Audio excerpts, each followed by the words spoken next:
12 Grimmauld Place, the most expensive set from the LEGO Harry Potter 2022 summer wave, having a retail price of €130, $120 or £115 is steep, but for that you get hold of 1,083 pieces and 9 minifigures, pretty much all of them being exclusive apart from the Harry figure. This is a set that showcases LEGO's engineering potential at its finest, and because of this, is potentially the most sought after set of this wave. So before we establish whether this set's merits meets its anticipated praise, let's take a closer look at those minifigures. So the first minifigures we'll take a closer look at is the Golden Trio, except we can't because Hermione doesn't come in this set. We can take a look at Harry and Ron though.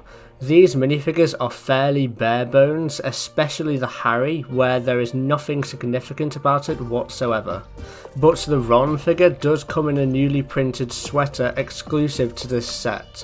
Moving on to Fred and George Weasley, I really do love these variants of the twins in their new pinstriped shirt.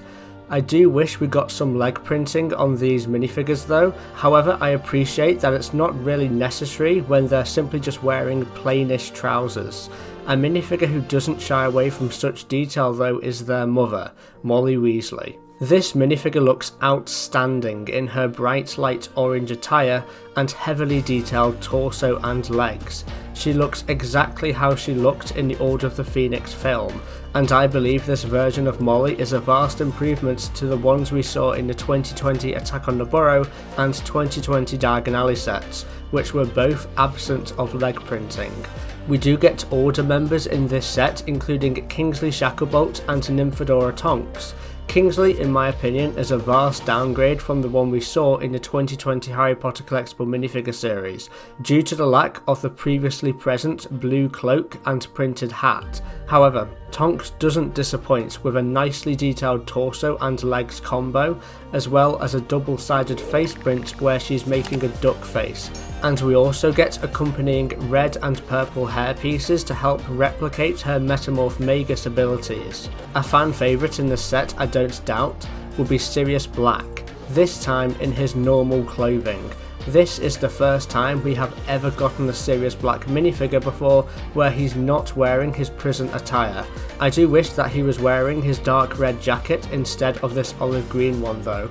And finally, for what is in my opinion the best minifigure of not just this set but the entire Harry Potter summer wave, we have Kreacher. This is the first time we have ever gotten a LEGO House Elf minifigure before that wasn't Dobby.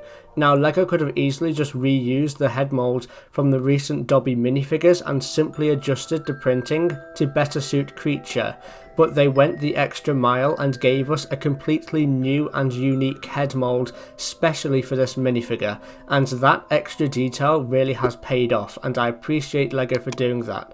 I am also thankful to LEGO for including Crookshanks in this set in this bright orange colour, which contrasts from the previous Crookshanks who was moulded in LEGO's medium nougat colour. My favourite minifigure accessories in this set though are the new broomstick pieces. So LEGO has utilised the very same broomstick mould ever since 1991 I believe. That's 30 years or so of using the same mould with no updates to it whatsoever. So it was definitely time for LEGO to renovate this piece. And what they've done is split the broomstick mould into 2 different sections, allowing you to swap out both the tail and handle with different coloured components, creating hundreds of new possible variants, which is exactly in the spirit of LEGO, and thus a change I view in a positive light. Now going on to the set itself, for the exterior we have depicted a typical London-esque block of flats. These flats are 3 stories high and have grey stone steps leading to the white stone ground floor, with the upper floors utilising primarily medium nougat masonry bricks, which looks very similar to what this street looks like in real life, because yes, this street does actually exist, it's not just a movie set. And the designer of this set actually went to this place in real life to get a better understanding on how to construct its exterior, and he's done a fantastic job of that. What the most alluring feature of this exterior is though, is the set primary play feature, which slots an entire new block of flats in between the other two. This third hidden apartment, which is number 12 Grimmauld Place, is coloured in dark grey in contrast to the lightly coloured texture of the Muggle flats. In this position, the set is rather large, and if we compare it to the recently released Shrieking Shack and Whomping Willow set, which only costs $30 less, you certainly seem to get your money's worth with this thing. In the exterior we get 9 rooms, yes 9, but we'll start off with the bottom 3, with the largest centre one being the iconic kitchen where so many scenes within this building take place. Unfortunately here, the kitchen is quite cramped, with a small 2 stud wide table running through the middle and a shelf with some cups on it, displayed there at the back wall. You can just about manage to fit 4 or 5 minifigures around the table, and to be fair, if you can do that, then you can argue that it does its job, which I won't argue with. It's just a little small. We also have a black table and sand blue barrel over there on the right, and a couple of chandeliers hanging from the ceiling. Up to the second floor now, we see the grand piano in the centre, which Ron and Hermione both played together in Harry Potter and the Deathly Hallows Part 1. To the left we get a pretty simple black chair, but on the right hand side room we get something far more interesting, and that's the black family tree. Unfortunately these are stickers, but I think that's fine honestly. It would be otherwise quite a large complex print, so I think them being stickers makes sense here. You can see on the black family tree all the descendants of the black family, which is just a really nice touch and detail that is very much appreciated by me and other hardcore Harry Potter fans alike. On the top floor I have posed Fred and George Weasley dangling an extendable earpiece, which does come in this set, down to the kitchen below, where they hope to hear some secretive information regarding the Order of the Phoenix. In this centre room itself, we get a couple of skulls in jars, in what seems to be a very dark room, perhaps maybe Regulus's Black's room, but I know that's only really in the book, so I'm not quite sure. On either side of this central room we have 2 bedrooms. The bedroom on the left has a Gryffindor banner on the wall with a couple of lightly coloured tan bats hanging from the ceiling. The room on the right has no Hogwarts house decorations, but notably it does have a printed Slytherin Locket Horcrux piece hidden away there at the top, which again I am so grateful is included in this wonderful set. I am really impressed that this set has a 9-room layout, and if you want to close off some of the rooms you can simply enact the set's primary play feature to narrow it down to the 3 central rooms.